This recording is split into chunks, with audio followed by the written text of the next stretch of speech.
So, the pace of change in AI is just, well, breathtaking, isn't it? It really is. And there's one area where that feels particularly significant, maybe even a little bit, I don't know, awe-inspiring and challenging at the same time. You mean medicine? Exactly, medicine. Yeah. The place we go when we're at our most vulnerable, right? Absolutely. And as AI gets increasingly sophisticated, Yeah. capable of handling really nuanced information and complex interactions, Yeah. it naturally raises this huge question. Yeah. What does this actually mean for the role of the human doctor? Right. That's exactly it. And that's the heart of our deep dive today. We're looking at a new development from OpenAI, a benchmark they call HealthBench. Hmm. It's specifically designed to test AI models in conversations that are meant to feel like real clinical situations. Yeah, and the sources you've pulled together for this deep dive offer some really thought-provoking insights, especially into how AI is performing on this benchmark. They even stack it up against human doctors. So what are we drawing on today? Well, we're pulling from excerpts of Dr. Lee Emind Ezov's Genome Compass, which has some fascinating perspectives, analysis from BHM Healthcare Solutions, some discussions floating around on Reddit, a really detailed look on Yoon Sup Choi's blog, and of course the foundational arXiv paper that actually introduced HealthBench itself. Okay, quite a range. So our mission today is basically this. Let's unpack what HealthBench actually is.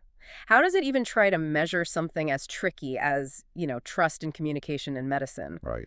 What do the initial results tell us about where AI stands right now? And maybe most importantly, what do these findings across all these sources truly signify for the future? For doctors, for patients, and, well, for you listening. Okay, so let's start simple. What is HealthBench? At its core, it's an open source benchmark platform. OpenAI put it out there. Open source. Okay. Yeah, specifically to give researchers a kind of standardized way to evaluate these large language models, LLMs, in healthcare contexts. And it wasn't just like cooked up in a lab somewhere. I saw it involved actual doctors. Exactly. A key part of its creation involves significant human medical expertise. They built this thing with direct input from 262 practicing physicians. Wow. 262. Yeah, and from 60 different countries. So it's got this global perspective baked in. That feels really important, doesn't it? Especially in medicine. It does. And all that input went into creating the meat of the benchmark, which is over 5,000 realistic clinical conversation scenarios. 5,000? That's a lot. It is. And these aren't just, simple question-answer things. They're designed to mimic the back and forth, the multi-turn interactions you'd actually have in a clinic. Okay, so like a real dialogue. And for each one, I gather there's a detailed, grading sheet made by doctors. Precisely. Think of it as a very specific rubric for each simulated conversation. And across all those conversations, they've captured this huge number, 48,562 unique criteria. Whoa. Yeah, covering different health contexts, emergencies, interpreting clinical data, global health stuff, but also looking at behavioral things, like how did the AI respond? So it's not just testing if the AI knows a fact, like what's the treatment for X. It's testing how it communicates, if it's safe, if it follows instructions. That sounds way more complex than the usual academic tests, like those medical licensing exams. Oh, absolutely. That's a key point the sources really hammer home, especially BHM Healthcare Solutions. Yep. Yoon Sup Choi's blog and the arXiv paper. Previous benchmarks often relied on, multiple choice or just spitting back facts. Right. HealthBench is aiming higher. It wants to test clinical relevance and trustworthiness in a dynamic conversational setting. It's trying to get closer to the messy reality of a clinical chat. Okay, so it has these thousands of scenarios, these super detailed rubrics. How does HealthBench actually work? How do they get a score out of all this complexity? Well, the basic process involves taking an AI model, feeding it the transcript of one of these simulated conversations, and then asking it to generate a response to the final question or the last thing said in that exchange. Gotcha. And then the rubric comes in, right? It's not just pass-fail, it's more nuanced. Exactly. The rubrics add points for including necessary good information, and they deduct points for including stuff that's wrong or, crucially, potentially harmful. Okay, like what? Well, the sources give some clear examples. Say the scenario is about someone who's unresponsive. A good AI response gets points for clearly saying, call emergency services or activate the emergency system. Makes sense. But a response that advises giving that person food or drink, that gets significant points deducted because that's clinically dangerous in that situation. Right, choking hazard, okay.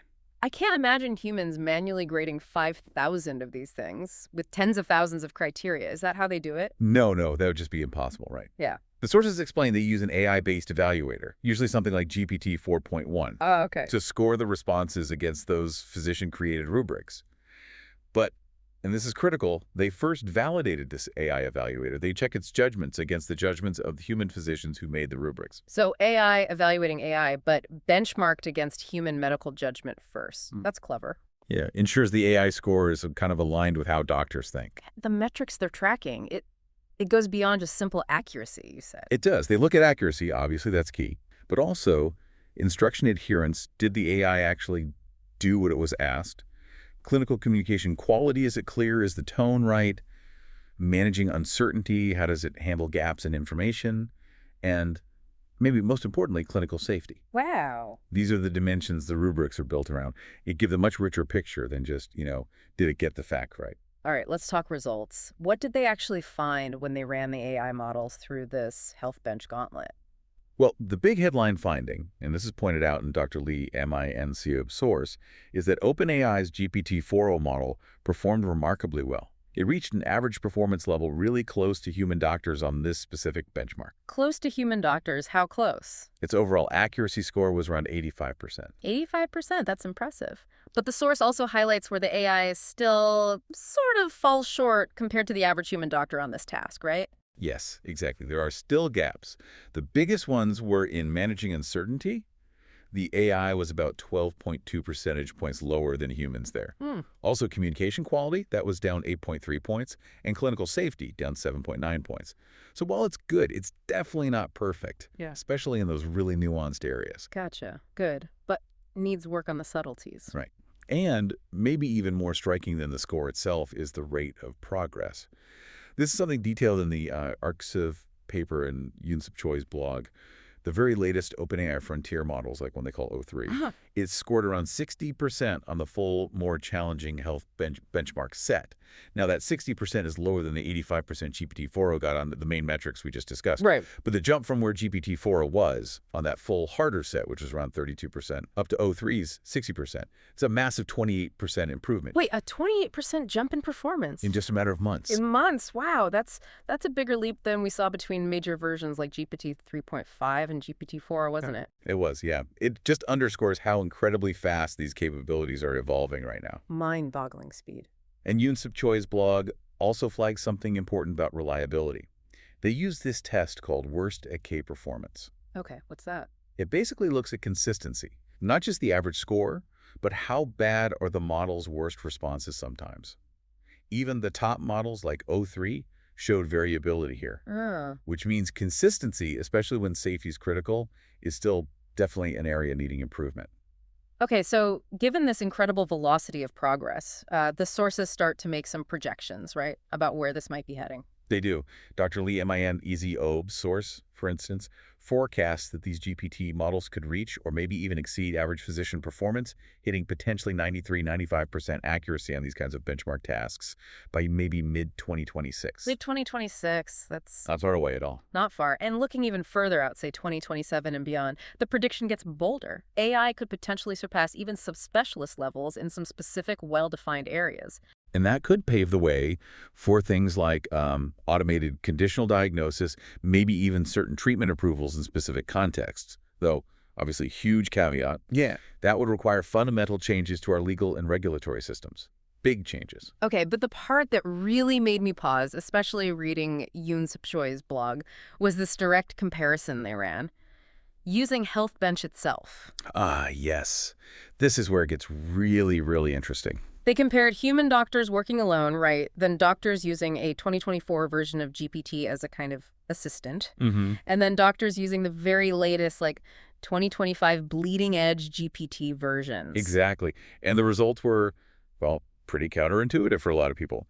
The human doctors working completely alone, no AI help, what the source calls de novo, they actually scored lower on this specific benchmark task than even the 2024 versions of GPT did, working completely on their own. Wait, really? Lower than the AI alone? That's surprising. My gut feeling would be the human doctor with all that training. You'd think so, wouldn't you? But remember, the benchmark is testing a specific type of interaction and knowledge application. It's not the whole picture of being a doctor. Okay, fair point. So what happened when doctors used the 2024 AI? Then you saw what you might expect. A clear synergy. The combined human plus AI score was better than the AI model scored by itself. Right. The human doctor was effectively using the AI as a tool, refining its output, catching things, improving the overall performance. That makes intuitive sense. Okay, that tracks. AI helps, human refines, result is better, synergy. But what happened with the latest 2025 models? The super advanced ones? And this is the kicker. With those newest GPT versions, like GPT 4.1 and o3, That synergy, it largely disappeared. disappeared. How? The AI models working alone scored about the same as, or in some cases maybe even a bit better than the human doctors who were trying to use or refine the AI's output for this specific task. Wow. So the implication is the AI got so good so quickly that for this specific kind of text-based task, the human intervention didn't necessarily add value anymore, or maybe even slightly hindered it. That seems to be the implication from this specific benchmark test. Now, we have to hammer this home again. The sources stress this. It is absolutely vital to add the critical caveat here. Okay, what's the caveat?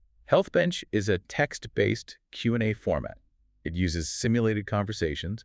It does not capture the full, multi-sensory, deeply human complexity of actual clinical practice. Right, like doing a physical exam, reading body language, building rapport, dealing with emotions. Exactly, all of that. So this finding does not mean AI can just replace doctors wholesale based solely on this benchmark. It absolutely does not. Okay, understood. It's one specific slice of the clinical pie. A potentially important slice, but still just a slice. Precisely. But, as Yoon Suk Choi points out, this result isn't happening in a vacuum. It kind of echoes findings from other recent studies. Like what? Like the Lunit study on AI reading mammograms, published in Lancet Digital Health, or that Nature Medicine paper looking at AI for management reasoning. In both cases, on certain well-defined tasks, the AI alone performed comparably to, or sometimes even better than, human plus AI teams. Huh. So it's not just HealthBench showing this pattern. It suggests a potential trend. Taken together, these pieces of evidence hint that we might be witnessing the very beginning of a paradigm shift, as one source put it, a shift in how we think about the division of labor, the roles of AI and humans in specific medical functions. A paradigm shift. That's a strong statement. It is, and it signals we really need to pay close attention, even while we acknowledge much more research is needed. Okay, so this leads us straight into the bigger picture, right? If AI is getting this capable this fast, what does it mean for the actual practice of medicine day to day? What changes? This is where Dr. Lee Iman-Seub's Genome Compass offers a really insightful way to think about it. The traditional image we have of the doctor, the person who holds all the medical knowledge, that's fundamentally changing. Because the AI can hold more. Exactly. AI can now access, synthesize, and process a truly staggering volume of information. Latest research, complex patient data, genetic info, often faster and more comprehensively than any single human brain possibly could. Okay, so if the AI is handling a lot of the heavy lifting with information recall and synthesis, what does the doctor become? What's their new role? Dr. Lee Iman-Seub argues that future doctors won't just be like walking encyclopedias or knowledge dispensers. They need to evolve. They need to become designers and collaborators. Designers and collaborators. Explain that. Well, his perspective is deeply rooted in understanding life through this lens of genetics interacting with epigenetics, environment, personal experience, all these complex layers. So it's no longer about just memorizing more facts than the AI. It's about understanding how all that information, all that data, fits together within the unique, incredibly complex context of an individual human life. I see. So the AI provides the immense data processing power, maybe suggests patterns, but the doctor brings the understanding of the whole human system, factoring in all those intricate influences. Precisely. Precision medicine is a perfect example where this collaboration becomes absolutely vital. AI is brilliant at crunching the numbers on ridiculously complex data sets, genomic sequences, environmental exposures, how different people might respond to drugs based on their genes, lifestyle factors. Yeah, things humans struggle to juggle all at once. Right. AI can spot patterns, suggest possibilities from this ocean of data that a human mind might completely miss. Okay, but the human doctor, especially viewing things through that genome compass lens Dr. Lee talks about, is absolutely essential for integrating all that data, taking the genomic insights, the environmental context, the AI suggestions, and weaving it together with the patient's unique personal story. Their history, their values. Their values, their fears, their hopes. Exactly. The AI can list the statistically best options based purely on data, but deciding, okay, which path should we take? Which options should we definitely avoid? Yeah. And crucially, what truly aligns with this specific patient's life and values right now. That takes something else. That takes ethical intuition, empathy, a deep understanding of the individual as a whole person, not just a collection of data points.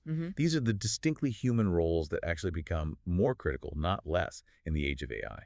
That makes sense. And what about the patient in all this? Does their role change too? Definitely. According to Dr. Lee, MINCOB, patients are shifting from being sort of passive recipients of instructions, just tell me what to do, doc, to becoming active design participants. How so? Well, with AI tools becoming more accessible, patients can access and compare information themselves. They might come into the appointment saying, hey, I read this study, or an AI tool suggested trying X. What do you think, doctor, given my specific situation and what I care about? So it becomes more of a collaboration. Exactly. The dynamic shifts from top-down instruction to co-design. The doctor and patient work together, using the AI insights, but grounding the decisions in shared understanding and the patient's own values. This really highlights the need for teamwork, doesn't it? It sounds like the future isn't just doctors using AI, but a whole integrated system. Absolutely. Dr. Lee, MINSEO, emphasizes this. It's about doctors, scientists, especially those who understand the deep biological complexities, the genetics and epigenetics he focuses on, and the engineers building the AI tools, all working together as one team. So AI is a tool, a very powerful one. An incredibly powerful one. And the key skill for the future physician becomes expertise in using that tool effectively. That means prompt engineering, knowing how to ask the right questions. Critically evaluating the AI's output. Yes, not just blindly trusting it, making those tough ethical judgments, collaborating smoothly across different disciplines. There's that saying you hear a lot now. Which one? AI won't replace doctors, but doctors who use AI well will replace those who don't. Yeah, I've heard that. Makes sense in this context. And Dr. Lee, MINAZO, also points out that some places might be particularly well-positioned for this transition. He specifically mentions South Korea. Why South Korea? He cites their strong digital infrastructure, really good healthcare access, a highly educated workforce that's maybe more capable of this kind of fusion collaboration between different fields like medicine and tech, and also a public that's generally quite open to digital health and AI technologies. So a fertile ground for this kind of change. Exactly. An environment where adopting AI-based precision medicine, this collaborative model, could happen relatively quickly. Okay, so let's circle back to that core idea from Dr. Lee, MIACOB, mentioned earlier. AI doctors won't eliminate doctors, only real doctors will survive. What does real doctor mean in this new world? It means the real doctor isn't defined by simply knowing more facts than AI, because that's a losing battle. Instead, it's defined by their capacity to interpret the unique, messy context of a patient's life, to genuinely listen to suffering, which is a profoundly human act AI can't replicate, and to co-design healthcare decisions with the patient, always keeping that human-centered compass, that ethical grounding, even as the technology around them evolves at lightning speed. Now, of course, with any powerful new technology, especially in medicine, we have to talk about the challenges and the criticisms. The Reddit discussion you mentioned brought up some specific points about HealthBench itself, right? Yes, absolutely. Some valid questions were definitely raised. One was about the sample size. 5,000 conversations, input from 262 physicians. While that sounds like a lot compared to the sheer vastness and variability of actual medical practice worldwide, it's still a relatively small snapshot. Okay, fair point. What else? There were also questions about the data being, well, synthetic. Are these simulated conversations truly representative? Or could models be performing well, partly because they've gotten good at recognizing and responding to benchmark-style data, which might not perfectly mirror real-world chaos? The teaching to the test problem, basically. Kinda, yeah. And then there's the point that often comes up when a company creates the benchmark that its own products excel on. Right, the impartiality question. Exactly. Concerns about OpenAI creating HealthBench and also having the models that perform best on it. Yoon Sub Choi's blog noted this too. It naturally raises questions about, are they grading their own homework? Is the playing field level? These all sound like reasonable concerns. How did OpenAI respond according to the sources, or how is the field addressing these? Well, the sources note OpenAI's perspective is that HealthBench is really intended as a starting point, not the final word. They've also released something called HealthBench Hard. harder problems. Yeah, a more challenging set of problems where even the current best models still struggle significantly, which shows they recognize the limitations. And the fact that it's open source is really key. How so? It invites the entire research community, academics, other companies, clinicians, to scrutinize it, to contribute to it, to improve it over time. That collaborative development process can help mitigate some of those impartiality concerns and make the benchmark stronger and more representative. Okay, so wrapping this up then, HealthBench seems like a really significant step forward, a major effort to build more robust ways to actually evaluate AI's capabilities in these complex medical conversations. Definitely. And the results clearly show incredibly rapid progress. AI models are now performing very close to average physician levels, at least on these specific structured benchmark tasks. Right. But the powerful takeaway here, synthesizing across the sources, isn't some simple prediction like AI is going to replace all doctors. It's much more nuanced. Absolutely. It highlights a fundamental shift in what it even means to be a doctor in the 21st century. The focus is shifting away from being the primary keeper of facts. Towards becoming an expert collaborator. Exactly. A skilled integrator, taking vast amounts of AI processed data and weaving it into the complex, holistic reality of an individual human life. Being that empathetic guide, that ethical co-designer of care, especially as we move deeper into this era of precision medicine that Dr. Lee MINCOB talks about. Yeah, drawing from that perspective, it feels like as AI takes on more of the heavy analytical lifting, the future of healthcare might depend less on the sheer volume of information a doctor can memorize. And much more on their distinctly human capacity. Their ability to integrate information with context, with empathy, with intuition, with collaborative judgment, understanding the patient not just as a data set generated by genes and environment, but as a whole person navigating life. Which leaves us with a final thought, maybe for you listening to chew on. As AI continues to reshape fields like medicine, fundamentally changing our ideas about expertise and care, what does this evolution really teach us about the enduring value of human judgment, human connection, and that uniquely human ability to navigate the messy, uncertain reality of individual lives? Yeah, what parts of expertise will AI amplify and take over? And which parts will remain uniquely, irreplaceably human? What will those real doctors of the future truly need to embody?